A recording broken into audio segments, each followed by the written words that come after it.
G'day, ZiggyD here, and welcome to my first look at Exanima. Exanima is an isometric action RPG featuring very physics-heavy combat. Exanima is, in my mind, the perfect example of what I really hope to get out of indie developers. Unique gaming experiences that really try to offer something new. For a long time I've been searching for really physics-heavy, interesting, dynamic combat, something that wasn't just scripted animations that would play when you push a button, and Exanima offers that. It's not for everyone. It can be awkward to learn the controls, and it can be downright... Sometimes it can look like drunken hobos fighting. But when you start to get a sense of, you know, the precision of the controls and some of the things you can do in the combat in this game, it really starts to become something else, and I've had a lot of fun playing it so far. I put about 5 or 6 hours in so far, and I'm only just starting to scratch the surface of the combat, but I'll show you guys what I've learned so far. I'm gonna jump straight into the arena mode here. There are 2 modes. There's a story mode, which you start off and you slowly sort of work your way through a dungeon, and then there is the arena mode, which is just back-to-back combat here. Now, something that a lot of you guys will probably be pretty excited to learn about this game is that it is fairly historically accurate, and there's a lot of love given to those of you guys who love medieval armor and weaponry. There's so many choices in armor and weaponry. This is some basic starting stuff here, and they all have their own stats and weight and impact and different thresholds and things like that. But the armor is especially exciting. Now, everything my character is wearing just here I've actually acquired by killing other people in the arena.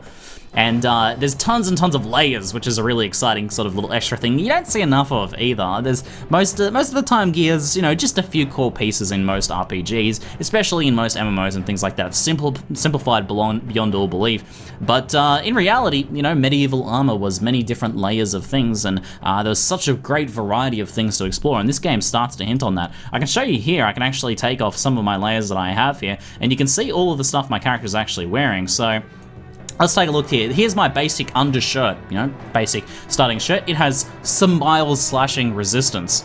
On top of that, we can go ahead and throw chainmail to increase our protection dramatically. And then on top of that, we can throw a tunic. So I've got a leather tunic that I'm going to layer on top of that. Then, of course, on top of the leather tunic, I can layer like a top coat, a leather vest on top of that. You can get plate mail, you can get other types of chainmail, you can get splint mail, things like that. I got a belt here we can throw in as well, which offers a tiny little bit of extra protection to the area that that it is actually protecting against.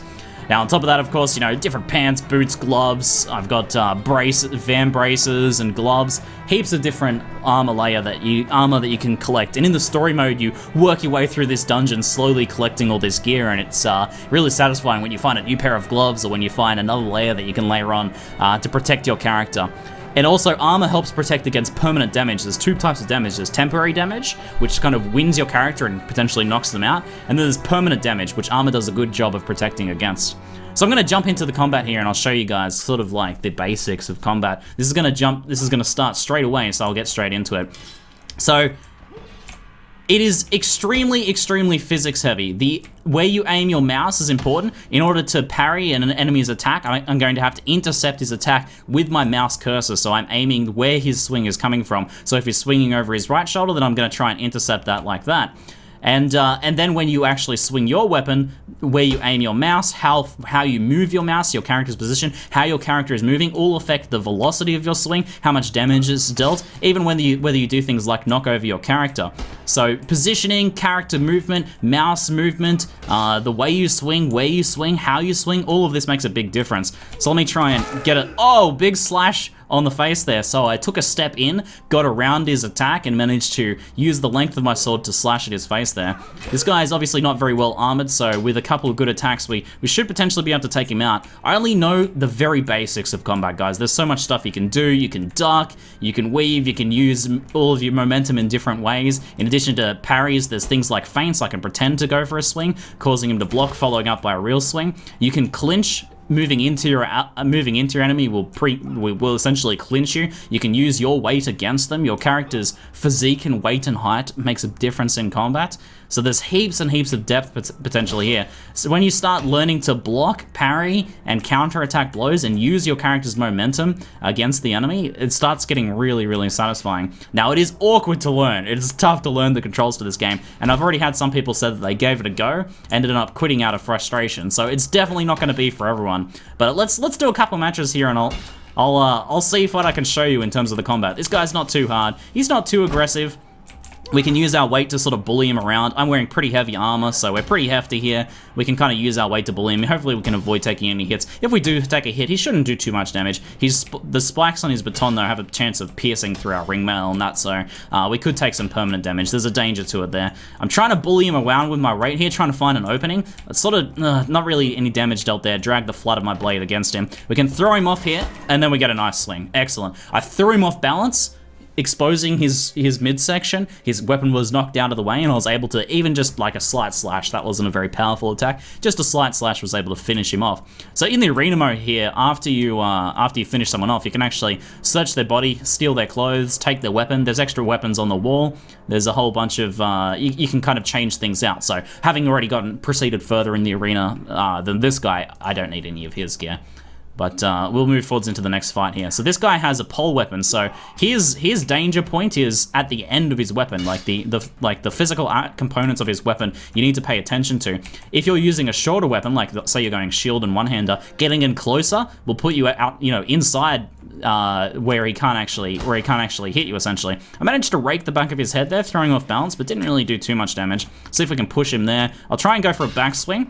You'll notice the way I move my mouse, the way I position my mouse is all very important. I'm against the wall there, because I use a very long two-handed sword. Being against the wall is a distinct disadvantage for me. Kind of going for a defensive swing there. Let's move in for an aggressive one. Just managed to hit him with the pommel of my, like the handle of my weapon, so it's not really going to do any damage to him. We kind of knock him around there, go for a big backswing, kind of raked him across the arms there. Not too bad. Oh, almost knocked him off balance. So satisfying when you manage to knock someone off balance in this game too. So he's doing a very good job of parrying our blows. I'm trying to miss his blows. His weapon's pretty cumbersome. Oh, yes! Get him! We knocked him off balance there, so we got him just after he swung, and we managed to use our weight, the weight of our swing, the weight of our momentum to knock him off. Almost got him off balance there. Just managed to hit him in the face, but I think it was with the flood of our blade, so not enough damage dealt there. We got that one big hit on him when we knocked him down. I think one solid swing and we could take him out here. Let's back it up. I'll try and sidestep and use that power. Oh, he knocked me off balance there. Actually got a good hit on me too, winding me. No permanent damage done though. It was mitigated strongly by my armor. We kind of got locked in there. Your weapons can get tangled when you're getting too close. If you swing awkwardly, if you parry awkwardly. See, our weapons are tangled there. I had to throw him off me in order to sort of be able to attack him again. All right, got a bit of a slash on his side there. Kind of just got around him a bit there. Let's try and knock him over here. Oh, I took another hit there, and the hook did puncture as well. I took a bit of damage there. Oops, going the wrong way. I'm not an expert at this, guys. Once you get way better at this, there's so much more you can do. I'm not really using feints. I'm not using the momentum anywhere near as well as I could. My mouse precision is not anywhere what it could be, but I'm only just starting to get the hang of the basics of combat, and it's already become like a really deep, exciting, intense experience. The battles in this game can be intense when you have a really hard battle with someone. This guy is defending very well. I'm not being able to get much done to him. Oh, I could have maybe followed up with a backswing there. Oh, there we go. We just managed to sidestep. He went for a parry too early, and we managed to hit him in the face there. Let's do another fight. Let's see who this next one is again. This guy's got a shield. Shields work kind of, similarly to parrying with a weapon, but you obviously have a bigger surface area to block. His shield is quite small, but still, attacks made to his shield side are going to be a bit harder to get him with. Now, if you take too much permanent damage in a fight, in the next round of the arena, you'll have less health as well. Ugh.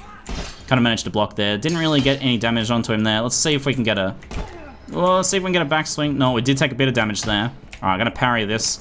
I'm going to try and get around the other side with the backswing, which is a little harder to pull off because obviously, given my stance and given my the weight of my weapon, getting a big backswing can be a little difficult to do. But if we can get him with a good one, then we might well be able to get around his shield here. He went for a feint there, didn't quite. Oh, big hit to the stomach. Uh-oh. Oh, I managed to getting a little bit too close there. He's been quite, oh no, he's got me against the wall here, which is really bad. Let's see if we can work our way out of this here. All right, let's try and back it up. All right, I used kind of like an attack to sort of force him to back up there and get myself out of the position. I've taken a bit of damage from this guy. He's being hard to deal with. There we go, there's the big backhand that I was looking for. Managed to get around his shield just as he swung to use the range of our weapon against him. All right, another big hit. I'm gonna try for an overhead. Oh no, he dodged it and managed to hit us on the side as well at the same time. Have taken a bit of permanent damage, which is going to make us a little weaker next time. So currently there are slashing attacks and overhead attacks. Something that hasn't been added yet though, that's missing from the combat and will be added in the future, is thrusting attacks. That's definitely something that could be enhanced, because there's a lot of swords and spikes and stuff like that you can pick up. There's a lot of random kind of trash weapons that you can pick up and use in the story mode, and having thrusting for some of those things would be interesting. So spears and thrusting are yet to be added, but are planned, because they'll add an extra depth of combat there. Yes, get him! Get him! Oh no! Wow! Alright, I didn't manage to finish him there. Somehow we managed to get up. There we go, we finished him off. Wow, really getting on top of him there, forcing him down, not letting him stand back up. I took a lot of damage though, that fight was tough. The next fight will have to go well, otherwise we might be knocked out here. You'll notice we healed back some of our permanent damage. I think in the story mode I've heard that the permanent damage can only really be healed with very rare potions. Otherwise, it's only the the yellow bar damage that can be healed, the temporary damage. So this guy has a two-handed hammer. Obviously, presents a big danger. He's also wearing chainmail too, so it's going to be a little harder to deal damage to him with slashes to his midsection. I'm going to try and parry him here. His weapon is a bit more cumbersome than mine though, so if I can get him to miss like that, then I can hit. I was a little too close there and didn't get the full momentum of my swing. You'll notice if you're too close to something, you can't really get a solid swing in, right? Like if you're try standing right up next to a wall and then punching it, if your fist is really close to it, you don't get any chance to get any momentum. It's the same thing with a weapon swing here. He tried to feint there and go for an overhead. I didn't fall for it though, and I managed to block and follow up with a counter attack of my own. He managed to parry just there. Let's go in for a hit. I should try and let's judge what he's gonna do here. All right. Oh, not quite. I went for the overhead, but he did manage to get his weapon back up to parry it in time. Oh no! The big sidestep throwing me off balance there. All right. Oh, that was a bit sketchy, backing up because I knew I was in a bad spot to try and dodge that. He just managed to parry that one. All right, I'm gonna try and get him in the side there. The ring mail, you can hear the ring mail absorbing it. No blood spray, meaning not too much damage dealt, but probably winding him some. All right, parrying there. We're definitely in danger here.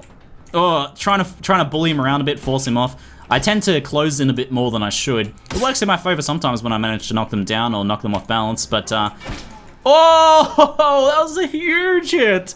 Right in the face! We didn't do too much damage to him with the previous attack, so that was a big hit. Full momentum, my body was in it, the movement of my character supported the swing, and the mouse drag meant that I was swinging harder into him as well. At the same time as him being off balance, big finishing blow. I actually had a fight at one point where I didn't hit her at once in the fight, and then I got such a massive hit that she screamed and fell over, and I thought she'd died, but she was kind of knocked out, and I started cheering too early, and she actually got up and then won the fight. So I had a big enough hit to be able to knock someone over, but it caused them to cry out and be pretty much knocked out. But I don't celebrate too early. Finish off your downed opponents, guys. That's the key, eh?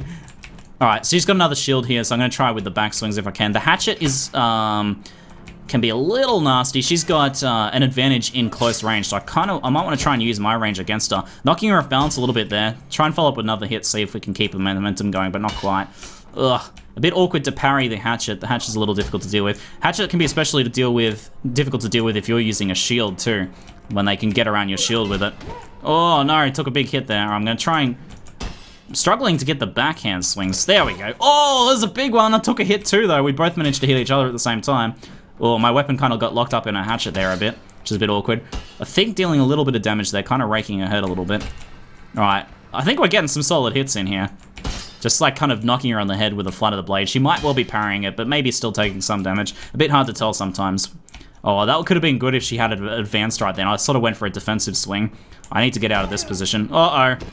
Alright, back it up. Parry. We're in real danger of becoming knocked out here, or our character's exhausted. Oh no! The big hatchet swing to the side. I pretty much moved into that as well. I advanced right into the hatchet swing. So hopefully this gives you kind of a bit of insight to the potential that this combat has. It's really fun and exciting, and it's so tense. And when you're playing the campaign, the story mode, and sort of walking through a dungeon, and then a ghoul comes at you with a massive two-handed axe, it is downright terrifying. I'll just give you guys a very short look at the story mode, how it kind of works. But essentially, you get to create a character, you get to choose, you get to determine your physique, and I've been told that that makes a difference on combat. You choose between male or female, skin tone, age, height, all of that jazz. On top of that, there are some skills that you learn and progress in the campaign as well. A lot of this hasn't been added yet, so this stuff will be coming in the future. But you get to unlock different skills and combat abilities for your character through subsequent playthroughs as well. And there's a lot of other things here like ranged combat, armor shield, and a lot of things that haven't been added yet. So far, it's just the close combat as far as skills go. And you get to give your character some very basic clothing at the start, but very limited protection, and you start off with no weapons, so you actually have to scrounge whatever you can as you kind of progress through and try and like uncover the secrets of this dungeon that you're locked in. Once we sort of wake up not really knowing where we are, and all we have to our name is a letter with a little bit of information on it. We find a torch. A lot of the dungeon is really dark as well, so it's got kind of like an Amnesia Dark Descent vibe to it, and the physics of it all kind of supports that as well. You can actually, so if I move over here, you can actually move a lot of things around, a lot like in Amnesia Dark Descent. So I can move this around. I can even, you know, if I want to wear it as a hat, I can try to do so. Here's like a railroad spike or something. We can pick this up and use it as a weapon. And you get to sort of like open up doors with mouse drags and stuff like that. It's a very like extremely atmospheric experience and quite scary. I mean, if I you know, put the torch out here, I can't see anything. So a lot of the time you have to kind of like manage either using a shield or dropping your torch on the ground and having it illuminate the area, but you know, not being able to carry it with you. If you get pushed out into the dark, it can be almost impossible to know what's going on. So we can pick up a barrel lid here and use it as a shield, for example. But you know, we have more protection, but we don't have any we don't have any light at the moment. So we can grab various things. A lot of different things you can use as a weapon. Here's like just a piece of wood with some nails stuck in it. I can use this as a club, and they all have their own damage stats and things like that as well. So you progress through this dungeon, and it's actually really quite hard because of the lack of gear. It can be quite difficult to deal with any of the encounters that you have very early on. So, you know, I can grab one of these chair legs or something and use that if I want. You can try and block enemies with crates and things if you move those forwards. Let me try and place this in front of me there. You can move these things around to try and place them in front of enemies. I've fought enemies around objects, and their weapons have become tangled in them, making it difficult for them to actually fight me. It's a very interesting and unique experience. As I said, something that I really hope to see from indie games is more of this sort of thing, so offering these unique sorts of experiences. So here we got a ghoul here. I won't go too far in this story mode here. I might save this for future videos, but I'm going to drop the torch here, and we'll see how we do against this guy here. It's your character's movement is very physics-based as well, so if you're sprinting and you sprint over a chair, then your character will actually face plant, and so you're gonna have to be a little careful about how you move around as well. Alright, let's try and take this guy out. These ghouls are pretty aggressive, but don't have very complex kind of like combat strategy at the start here, so we can hopefully deal with them with my training in the arena, but you know, same deal, our character is not very experienced, and we have like no gear whatsoever. But we'll see what we can do here. Back it off. Our torch, you know, accidentally kicking the torch around. We don't want it to get kicked somewhere where I won't have any vision, because then he'll have a real advantage. Let's try and take him out here. Knock him over. Managed to get a bit of a swing on his head there. 2 big hits on the head. It can take like a real beating to take out a ghoul right at the start, when all you're using is like a chair leg to try and down them until you manage to collect yourself some weaponry. But if we can defeat this guy here, getting some big hits on the head there, and zoom back in, get a little closer to the combat. Getting some good hits on him, but you can see like sometimes the combat can be kind of awkward, just like awkward survival, like doing what you can to survive. But other times it can be a little more graceful, like in the arena. But, you know, we managed to defeat a ghoul here, so we can take his hatchet, which is a decent upgrade for us, and will help us in progressing forwards and, you know, discovering the secrets of the dungeon that we've been imprisoned in. So, guys, hopefully you enjoyed this first look at Exanima. It's definitely a game to keep an eye on. It's not for everyone, but I would say for $15 for the unique experience that it offers right now, if you think you can have the patience to kind of learn just the basics of the controls, then for $15, the experience it offers, and from what I've seen of the content so far, it seems like one that's potentially worth picking up. For me, I've thoroughly enjoyed it, and plan on playing it quite a bit more. I'll probably bring you guys some more videos if you're interested too, so let me know. Anyway, guys, that's it for now. I'm ZiggyD, and thanks for watching.